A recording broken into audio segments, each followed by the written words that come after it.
My name is Matt, and the story I am about to tell is why I will never again hike alone in real mountains. I grew up in Kansas. Mountains were postcards and wallpapers until my mid-20s. When I moved to Colorado for work, I fell in love with the idea of high country, thin air, jagged peaks. That feeling when the trees fall away and you are walking above everything that normally matters. By the time this happened, I had done a dozen summits, all of them on marked routes, all of them with other people. That autumn, I decided I was ready to try a quieter peak by myself. The mountain I chose was called Taylor Ridge. It sits on the edge of a small town that makes most of its money in summer from fishermen and in winter from snowmobile rentals. Taylor Ridge is not famous. No crowds, no gift shop mugs with the name on them. A guy at work told me about it over lunch. Said there was an old trail that started from a rough dirt road and wound up a long valley to a saddle. Nothing technical, just a long day. He said his uncle used to hunt near there. I picked the first clear weekend in October. The forecast said cold nights, mild days, no big storms coming. My friend Daniel planned to go with me, but he got sick the day before and backed out. Any other time I would have rescheduled. That time I said I would be fine. I left Denver before dawn. The highway was empty and black. The only light was from my own headlights and the occasional gas station far off the road. As the sky started to lighten, mountains rose around me like dark walls. The directions my coworker gave me were simple. Turn onto a county road just past mile marker 74. Follow that until the pavement ended. Keep going on the dirt until I saw a rusted cattle gate on the right. The old trailhead was just beyond. I found the county road with no trouble. After 10 minutes, the pavement turned to packed dirt, with potholes the size of bathtubs. I crept along in first gear. The sun finally cleared the ridge and turned the dust in front of my hood gold. The cattle gate was easy to spot, leaning at a slant, covered in chipped red paint, sagging on one hinge. There was a pullout just big enough for 2 vehicles. I parked there. I was not alone. A green pickup sat at the far end of the pullout. The paint was faded almost to gray. The bed was full of tarps and buckets. The front license plate was missing. The rear plate was caked with mud. There was no one in the cab. At first I assumed it belonged to another hiker or a hunter. Then I noticed a thin layer of pine needles on the windshield and hood, enough to make me think it had been sitting there a while. I told myself not to be weird about it. It was an old truck in the woods, not a ghost. I signed the little metal trail register that was nailed to a post beside the path. The sheet inside was half full of names from summer. The last date on the list was from almost 3 weeks before. Nobody had written anything since. I added my name and the date and looked at the blank space under my entry longer than I meant to. The first section of trail was easy. It cut through a stand of tall fir trees, then broke into a meadow full of frozen grass. The air was cold enough that my breath showed in front of my face. Patches of old snow sat in the shade. I followed faded paint on trees, old white rectangles that were flaking off the bark. Here and there, small rock piles marked the way. After an hour, I was deep in the valley. The trail crossed a creek and started to climb the left side. The ridge climbed ahead in a long line dotted with rock outcrops. That was when I noticed the first strange thing. A small rock pile sat at a fork in the path. It was too neat. 5 flat stones balanced in a perfect little tower. One trail went straight ahead and matched the line on my map. The other veered right into a narrow gully, full of loose rocks. The rock pile sat on the right. I stared at it for a moment. That right branch did not show on the screen. The map line hugged the left side of the valley all the way to the saddle. I knew that. I had checked it at home. Double and triple. The little stack of stones made me hesitate anyway. The right branch looked more beaten. More footsteps had gone that way recently. In the dirt at the start of the gully were boot prints. Deep. Some larger than mine. Large enough that the pressure had left sharp edges. I looked down the left branch. Almost no prints. Just old indentations from summer. My gut told me to stay left where the map showed the trail. Then I heard my coworker's voice in my head. There is a shortcut through a gully if you want to make it a little more interesting. I cursed myself for not asking him for more detail. I told myself the rock pile probably marked that shortcut. Maybe they had rerouted the trail since the map was made. Maybe the left path was older and no longer maintained. The right gully was steeper but not impossible. It would meet the ridge higher up and cut some distance. I went right. The gully climbed fast, loose rock underfoot, short scrub on the sides. The walls closed in the higher I went. After 15 minutes, the main valley floor was hidden behind me.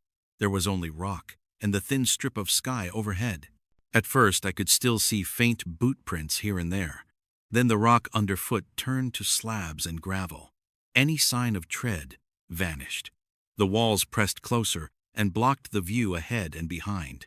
I kept going, telling myself I would soon top out and see the saddle.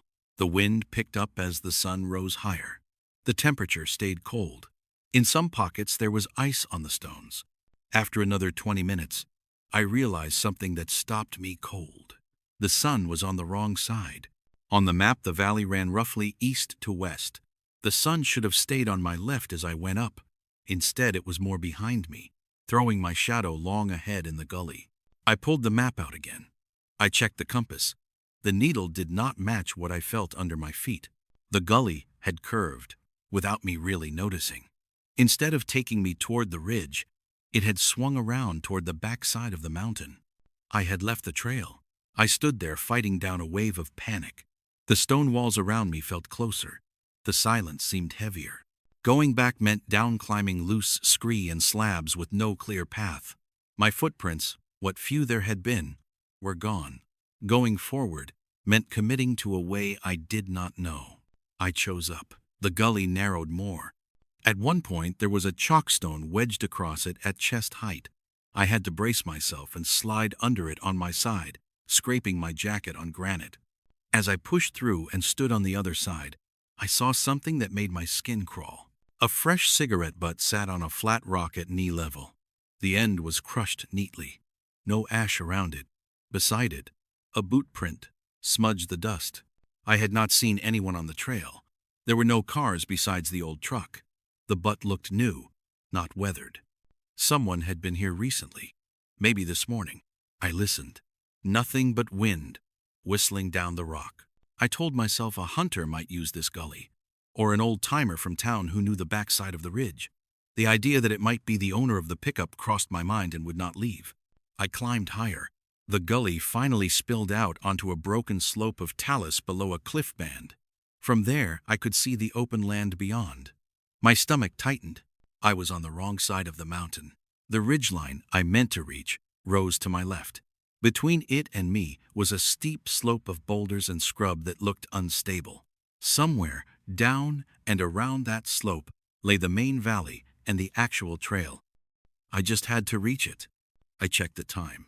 It was already past 10. I had lost more than an hour in the gully. Clouds had started to build over the high peaks to the west. Thin at first, then thicker, piling on top of each other like gray wool. The forecast had not mentioned storms, but in the mountains that did not mean much. I decided to traverse left under the cliffs. That kept me at roughly the same elevation and would probably intersect the ridge if I stayed steady. The rock was awful. Loose blocks shifted under my boots. Small stones rolled away with each step and bounced downslope with hollow clacks. Shrubs grabbed at my ankles. I had made it maybe a quarter mile when I saw the first sign that I was not alone. At the base of one tall pine stood another rock pile, larger than the others. 10 stones, stacked in a tapered shape. Stuck into the pile was a short branch. Impaled on the end of the branch like a little flag was a plastic grocery bag. On the bag, in black permanent marker, someone had written one word. No. The letters were crooked but thick. The marker strokes were fresh. The plastic had not faded. I stared at it for a long time. The word felt less like a warning about the terrain and more like a message to me. Do not be here. Do not keep going. I scanned the slopes above and below. The hair on my neck was standing up. I saw nothing but rock and trees. For a second I considered turning back to the gully and trying to down climb. Then the wind picked up and drove a gust of cold air against my face that smelled like snow. I kept traversing. The clouds thickened. The light went flat. The world lost its depth and turned gray. That made it harder to judge distance and slope. More than once I slid on loose stone and had to catch myself on my hands. Then, as I stepped around a boulder, I almost walked into a small clearing. In the clearing were signs of a camp, a blackened ring of stones, ash in the center. A small, low structure made from branches leaned against the side of a boulder, just tall enough for a person to lie under. Beside it lay a roll of cheap foam pad. On top of the pad, someone had left several items arranged in a careful line. A rusted hunting knife, a pair of cracked binoculars, a set of keys with a plastic tag that said Shell on one side, the logo from the gas station chain. The knife blade was stained dark. The binocular lenses were scratched. The keys were clean. Under the keys was a folded slip of paper. Every instinct in me told me not to touch it. I picked it up anyway. The paper was a receipt. The logo matched the tag. It was for fuel and a cup of coffee from the station in the town at the base of the mountain. The name at the top was written in ink. Cole Newton. I checked the date. It was from late August. One of the weekends my coworker had told me he and his uncle had been hunting. On the back of the receipt, someone had written more words with the same marker used on the bag. Road is watched. Use creek bed. Stay out of sights. The letters were more cramped, slightly messy. The writing looked rushed. I looked around that camp again and saw things I had missed at first. 2 tall trees with large branches had small platforms lashed high in their forks. Crude but functional. From those heights you could see the pullout with the cattle gate. You could see anyone who parked there and walked up the first part of the trail. The thought settled in my chest like a stone. Someone had been watching that road and that trail from above. The green pickup with the muddy plates came back into my mind, and this time I could not push it out. I put the receipt back exactly where it had been. I did not want whoever used this camp to know I had touched anything. I backed away from the clearing. As I turned to leave, a sound echoed across the rocks. A whistle. Short, high, 3 notes rising. It came from somewhere up the slope above me. Then another responded from farther away. 2 notes, lower.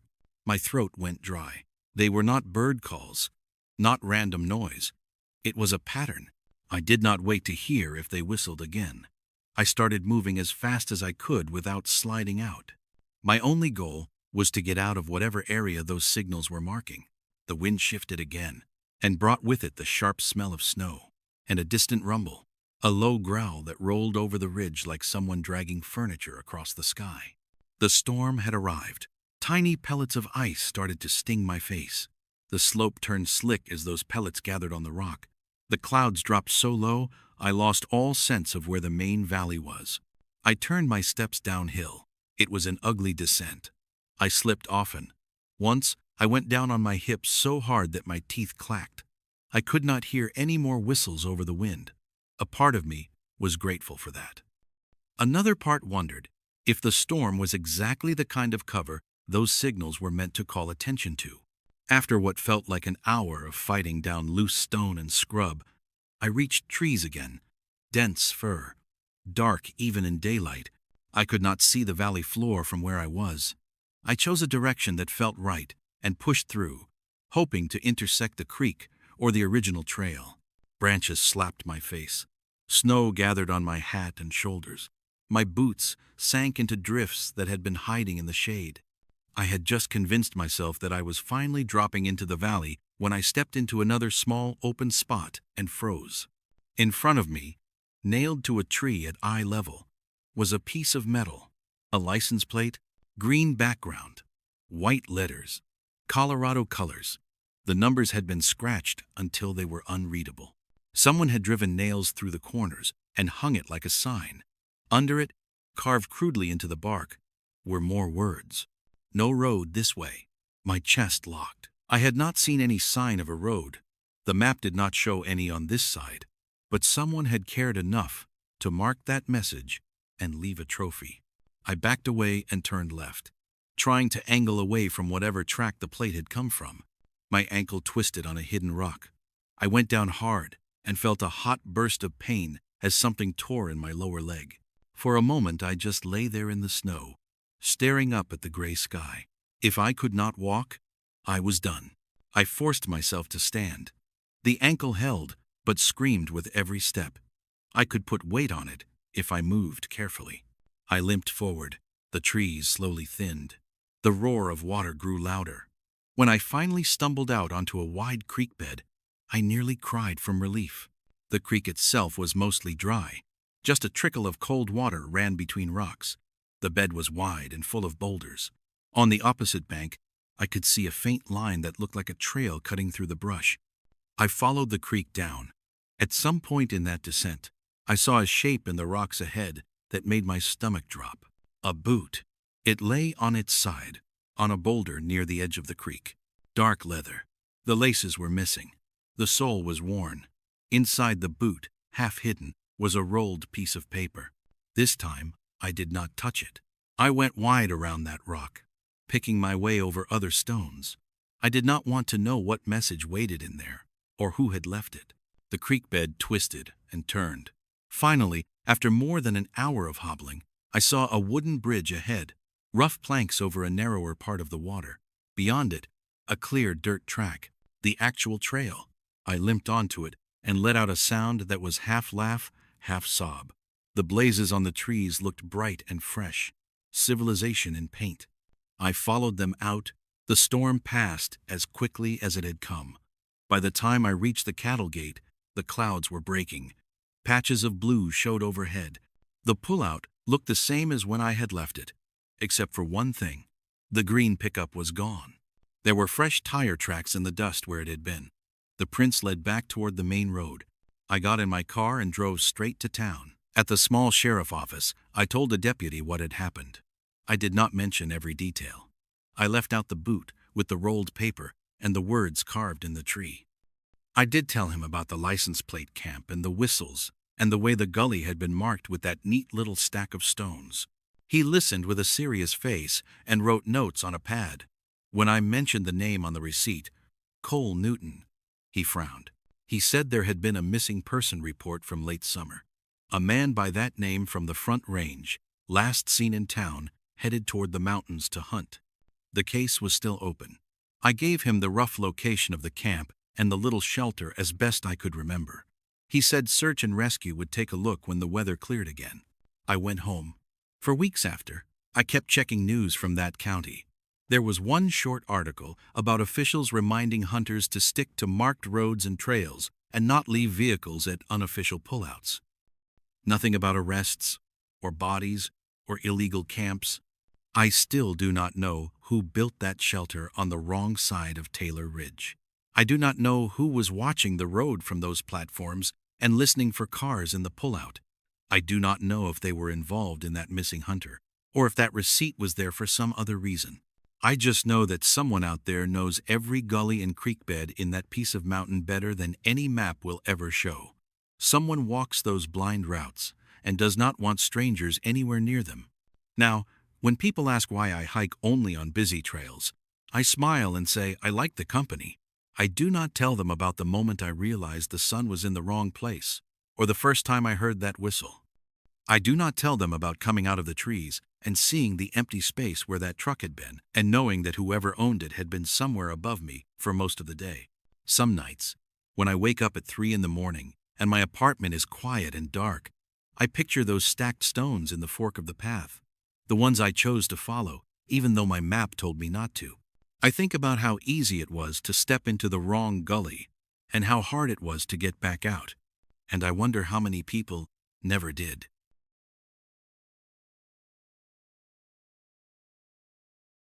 My name is Eric, and the night I got lost in the Sawtooth Mountains is the closest I have ever come to dying because of another human being. I was 31, in good shape, and stupidly confident. I had been hiking for years, but always on marked trails with friends. That winter, I decided I needed a challenge. I picked a route called the Northern Snowline Traverse. It was a long ridge hike people usually did in summer, but I had found a blog post from some guy who claimed he did it in late winter and said the views were unbeatable. I wanted that view, that feeling, the silence of snow and sky. I planned a one-night trip, hike to a basin near the ridge, camp then summit the next morning and return. I told my sister where I would be. I packed a beacon, microspikes, layers, everything a responsible winter hiker should bring. But I still made the mistake. I still trusted signs that were not mine. I arrived at the trailhead around 9 in the morning. The lot was empty, except for an old silver Jeep parked crooked near the trees. It had no plates and no stickers. The windshield was cracked. The tires looked half flat. The snow around it had been trampled recently, but not enough to show a clear pattern. There was a wooden trail sign with the route name carved into it. I signed the sheet in the metal box beside it. Only one person had signed in that whole week. A name I did not recognize. Phil Hansen. No date out listed. Just in. I shrugged it off. People forgot to mark out. It happened all the time. The first 2 miles were easy. Light snow on the trail. A clear view of the ridge through the pines. I heard nothing but my own breathing and the occasional creak of tree trunks shifting in the cold. About an hour in, I saw the first odd thing. A small stick structure stood beside the trail. Someone had built a little shape from twigs, a triangle with another across the top, like a crude arrow pointing uphill. I assumed a skier had made it for fun. Kids sometimes built things like that, so I ignored it. A mile later there was another. Same shape, same size, pointing the same direction. Then another. After the fourth one I stopped and crouched to look at it more closely. The sticks were broken clean, not snapped by ice. They had been placed carefully. The snow around them was packed down by boots, not animals.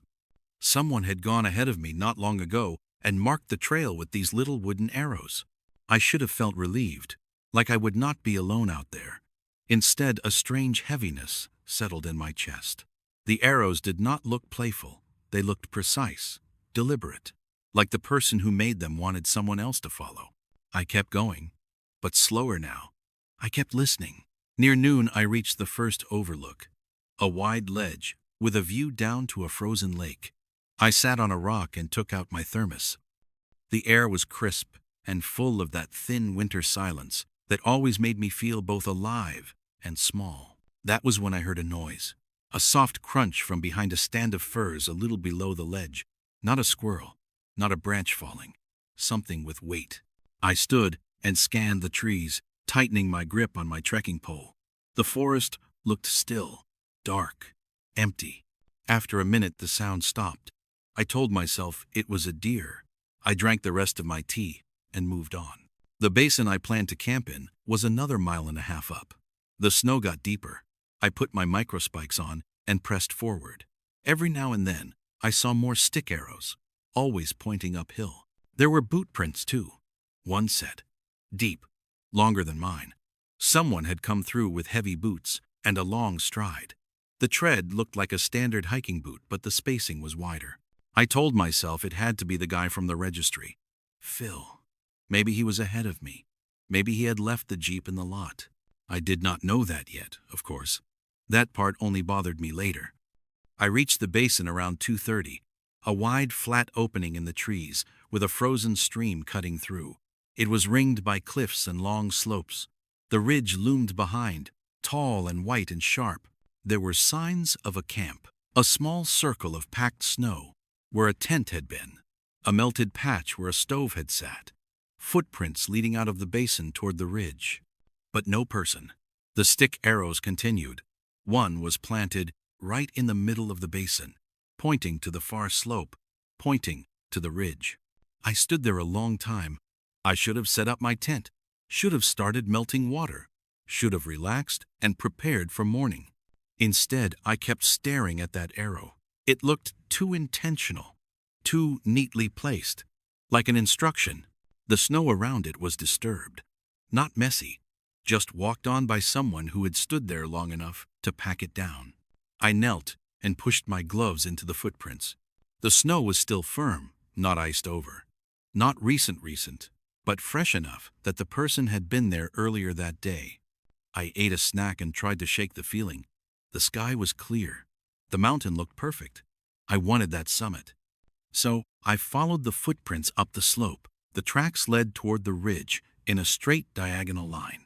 No zigzag, no switchbacks. just a direct, steep push. Halfway up, the prints changed. Instead of one set of boot marks, there were two, one ahead, one behind. The second set followed the first very closely, step for step, almost overlapping. Someone had been following someone else. The snow got deeper near the ridge. I dug my spikes in and climbed slowly. I kept checking over my shoulder. The basin was far below now. The trees looked tiny. I saw no one on the slope. At the crest of the ridge, I finally heard something clearly. A whistle, 3 short notes carried on the wind. I froze. It was not a bird sound. It was human, crisp, deliberate, somewhere farther along the ridge. Then another whistle answered. 2 longer notes, a call and response. I crouched in the snow, heart pounding, staring down the ridgeline. The footprints I was following continued ahead for maybe 100 yards, then vanished into a patch of shadow under a rocky lip. I did not like that. I did not like that at all. The wind cut across the ridge hard. I moved low, careful, staying behind whatever cover I could find. As I approached the rocky lip, I saw something that made my blood go cold. There were no prints continuing past the lip. The prints led to the base of the rocks. Then nothing. It was like both sets of tracks ended there. I edged closer until I could lean over the lip. Below it was a narrow gully dropping into shadow. The tracks did not lead down, not in the snow at least. Someone had climbed over the lip and moved across the rocks deliberately, leaving no prints in the snow. Someone who knew what they were doing. I had no reason to continue. I had every reason to turn around and get down before dark.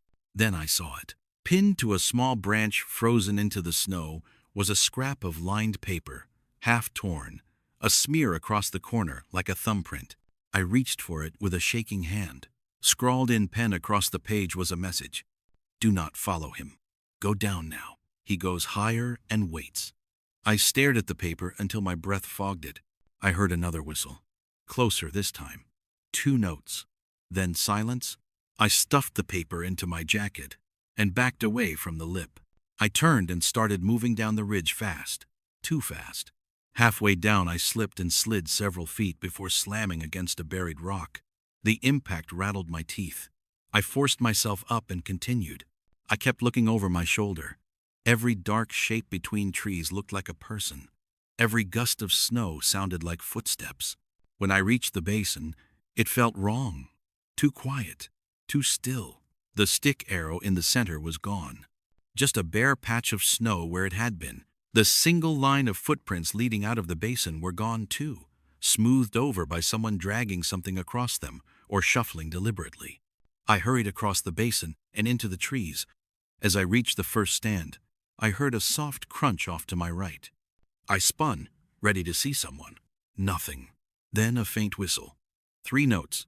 Behind me, I started moving as fast as the snow allowed. By the time I reached the overlook again, the sun was dipping behind the ridge. The air turned orange, then blue. Long shadows stretched across the valley. I reached the spot where I had heard the first crunch hours earlier. This time, I saw something I had missed before. A small pine near the trail had a series of knife marks in the bark. Vertical slashes, 3 in a row. Fresh enough that the inner wood was still pale. I did not stop. I made it back to the lower trail just before full darkness. I was sweating inside my layers and shaking from the cold. When the trailhead finally came into view, the silver Jeep was still there.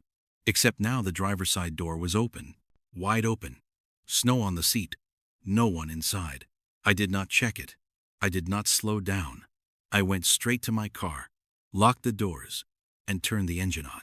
Just before pulling out, I looked at the metal trail sign one more time. Something was hanging from the bottom of the wooden frame. A stick structure.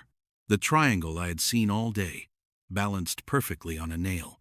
A faint smear of dark red at the tip of one stick. I drove to town in near silence. At the sheriff office, I reported everything. The paper, the whistles, the tracks that doubled, the Jeep, the missing arrows. The deputy listened without interrupting. His face slowly drained of color. He told me that a man had gone missing on that trail 2 weeks before. Not Phil. That name on the registry had no matching address. No emergency contact. Nothing. The signature might be fake. The missing man was named Mark Rain. He had gone up there alone. They found his camp half buried in snow near the basin, but never found him. The only clue they found was a shirt caught on a branch near the ridge with 3 vertical cuts down the back, like someone had dragged a blade across it. Search and rescue had no answer. No prints. No trail. Just vanished. I gave them the scrap of paper. The writing on it did not match Mark's handwriting from his forms. They asked if I had seen anyone. I told them no. Only sounds. Only signs. The sheriff thanked me and told me not to return until they cleared the area. It was closed 2 days later. That was 2 years ago. I still hike, but never in winter, and never alone.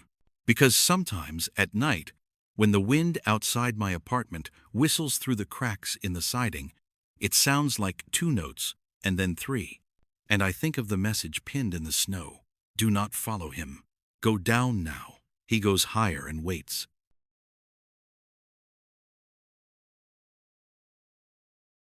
My name is Logan, and the night I got lost on Granite Pass is the first time in my life I understood how a person can disappear without leaving a trace. Granite Pass sits in the northern Rockies, not a tourist route, not a place families hike. The climb is steep, and the weather can turn violent without warning. Most people only attempt it in late summer when the snow retreats and the wind dies down. I decided to try it in early November because I wanted solitude. I had just turned 30 and I felt stuck. Stuck in a job I hated. Stuck in a quiet apartment. Stuck in a routine that never changed. I figured a long day in the mountains might shake something loose. I arrived at the small pullout near the unofficial trailhead around 9 in the morning. There was only one other vehicle there. A black SUV with mud splashed up past the windows. The tires were worn. The back hatch had a tarp taped over one corner like the glass had been broken. It looked like the kind of vehicle that had been living on back roads for months. No one was inside it. The trail itself started at an opening in a line of pines. The ground rose steeply almost immediately. The air was cold and thin. Frost coated the grass. A thin dusting of snow lay in the shadows, where the sun had not reached. There was a wooden sign beside the trees. Someone had carved words into it with a knife. Stay left of the ridge. Do not drop into the North Basin. I studied the sign for a moment. The warning felt too direct, almost personal. It did not look official.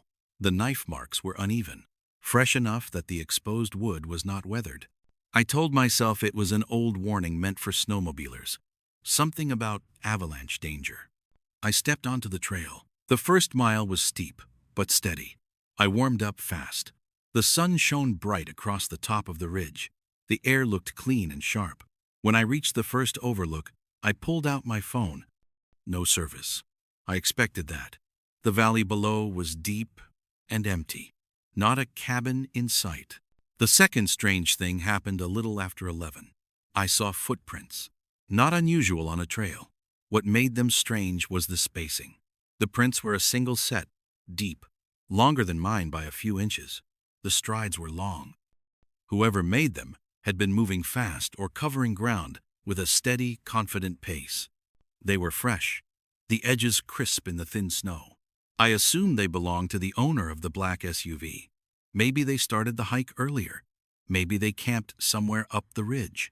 The prints continued ahead. I followed them for a mile before seeing something that stopped me. A boot print pointed backward. Just one. Tilted at a slight angle. It looked like the person had stopped, turned around, planted one foot, and then kept going forward. The odd part was that there were no marks of pacing. No second turn. Just that one backward print. It was like the person had looked behind them once and then kept walking.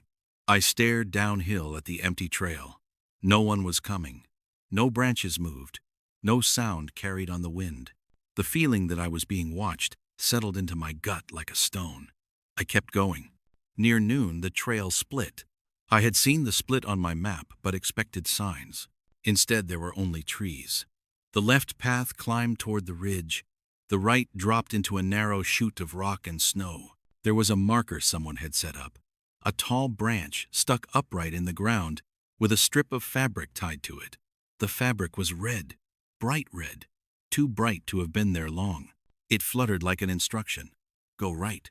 The boot prints went right too, but the carved warning on the sign at the trailhead replayed in my mind. Stay left of the ridge. Do not drop into the North Basin. The right path pointed directly into the North Basin. I knew this. I also knew that someone had very deliberately placed that red cloth where it could not be missed. For a full minute, I stood there trying to convince myself that the older sign at the trailhead was wrong. Maybe conditions had changed. Maybe the new route was safer. Maybe the person ahead had better information. But the truth was quieter and heavier than that. The more I studied the red cloth, the more wrong it looked. The knot was too tight, the fabric too clean, the stick too straight. It felt staged. A marker meant for someone. A marker meant for me. I stepped left. I did not walk 5 minutes before the first echo hit. A chop of sound, hard to describe.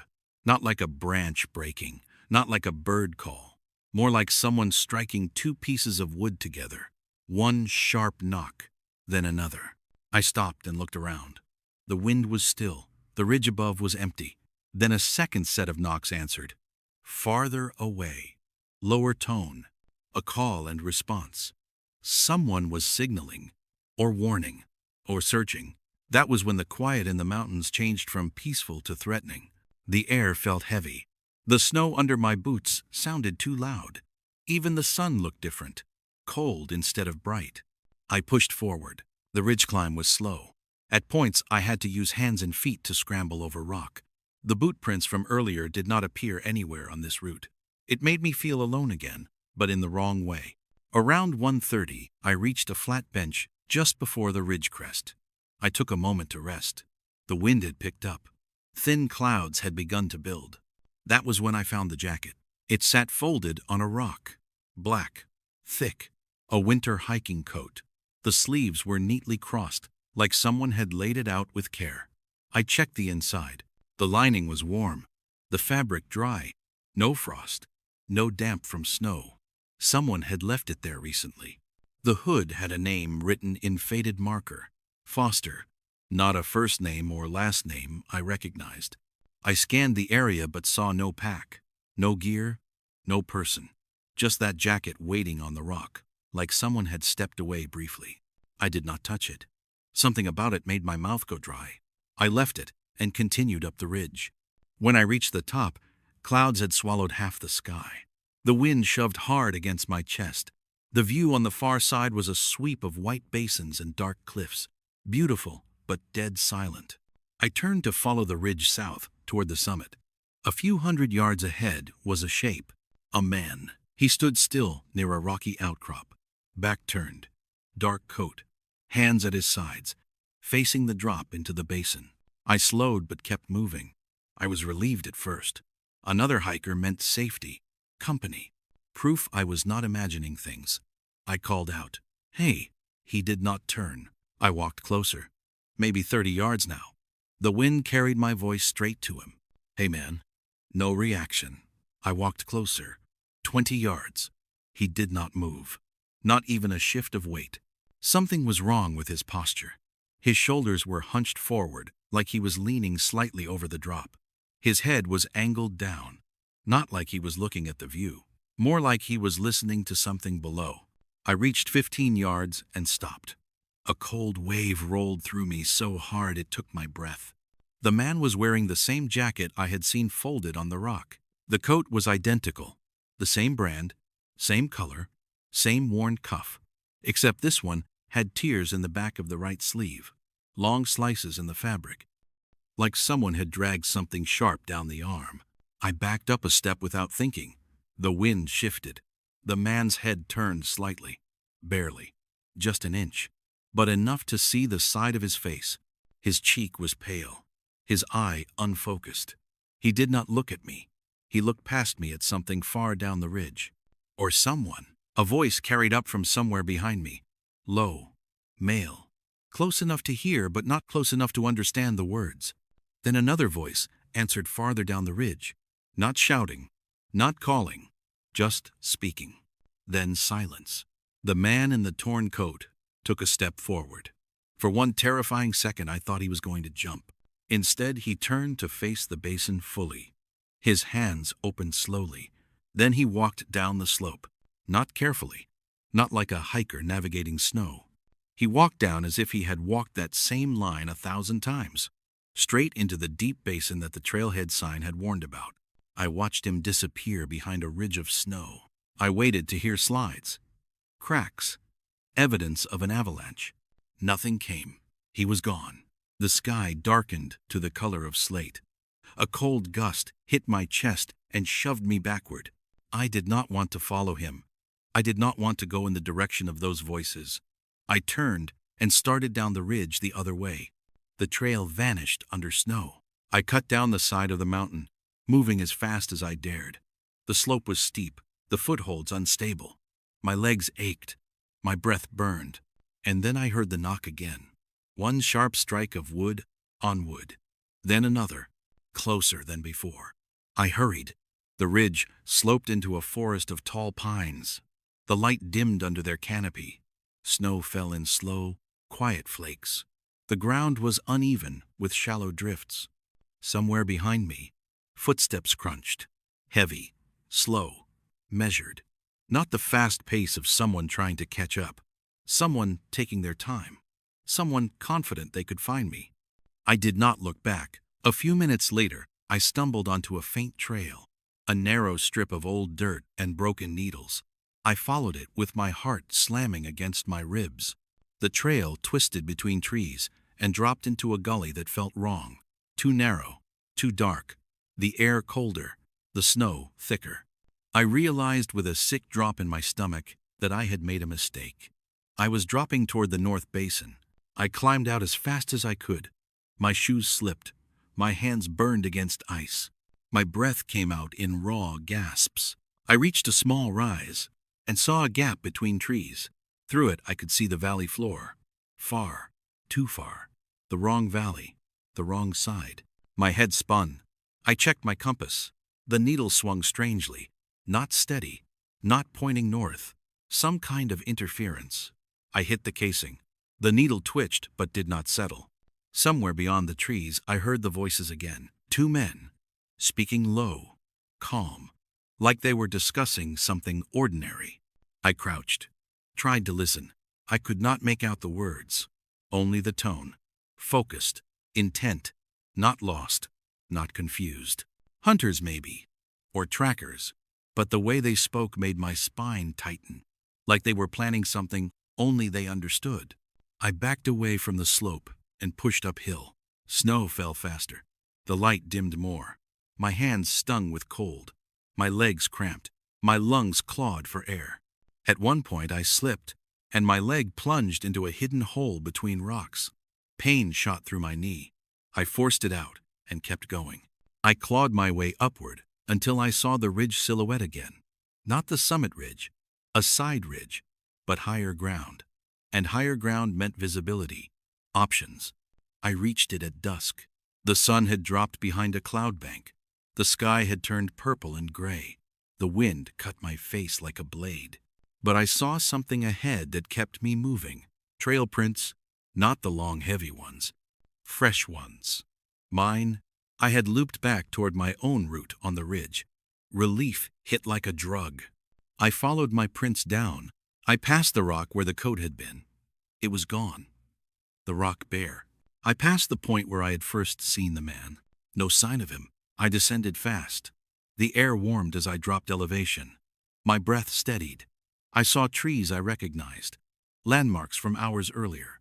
The final bend revealed the trailhead. The black SUV was gone. Its tire marks cut through the fresh snow and vanished down the road. I got into my car, locked the doors, sat there shaking. I drove to town and straight to the sheriff's office. The deputy listened. He frowned. He said several people had reported strange encounters in that area over the past 3 years. Nothing criminal, nothing definite, but strange. A missing camper 2 summers back. Gear found. No man. A hunter who swore someone was shadowing him through the pines. A snowshoer who heard knocking patterns echoing across the basin. The sheriff asked if I had seen faces, names, details. I told him no. I left out some things. The way the man walked into the basin without sinking. The way the voices spoke like they were tracking a path only they knew. The way the ridge felt like it was holding its breath.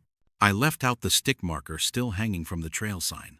When I drove past it again 2 days later out of stupid curiosity, the marker was gone. So were the knife-carved warnings on the post. Now, the sign is blank wood with old weather stains and nothing else. I have not returned to Granite Pass. I do not think the danger was weather, or terrain, or wildlife. Some places look empty but are not. Some paths are marked for reasons that have nothing to do with safety. Some people walk the mountains in ways that do not match any map. Sometimes I think about the torn jacket, the neat footprints, the folded coat, the red cloth tied like a lure, and the message pinned in my jacket pocket. Do not follow him. Go down now. He goes higher and waits. I believe whoever wrote that was trying to help me. I also believe there was someone else up there who had no intention of letting me leave if I had followed their signs instead of my own.